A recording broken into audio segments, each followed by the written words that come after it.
চানাচুর মানে ছেলেবেলা, কলকাতা তার স্মৃতি, মুখরোচক আর কলকাতা মুখরোচক। ভালো খান, সুস্থ থাকুন।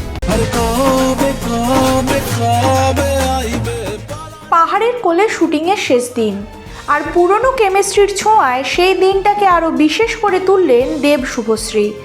শুটিং শেষ হলো দেব শুভশ্রীর 7 নম্বর ছবির দেশু 7-এর, আর শেষ দিনে পাহাড়ি রাস্তায় নিজেদেরই পুরনো ছবি রোমিওর জনপ্রিয় গান মালারেতে পা মেলালেন দুজনেই।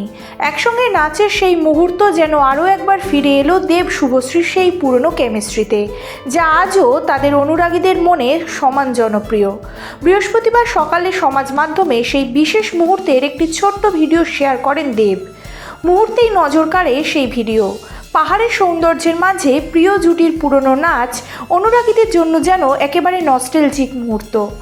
চলতি বছরের পুজোয় মুক্তি পাবে দেশু 7, আর এই ছবির হাত ধরেই প্রথমবার পরিচালকের আসনে বসছেন দেব। শুটিং শেষে পরিচালক দেবকে খোলা চিঠি লিখে শুভশ্রী জানিয়েছেন, শুরুতে পরিচালক দেবকে দেখে খানিকটা ঈর্ষাই হয়েছিল তার। অভিনেতা দেবকে তিনি বহুদিন ধরে চেনেন, কিন্তু পরিচালক দেবকে দেখে রীতিমতো অবাক শুভশ্রী।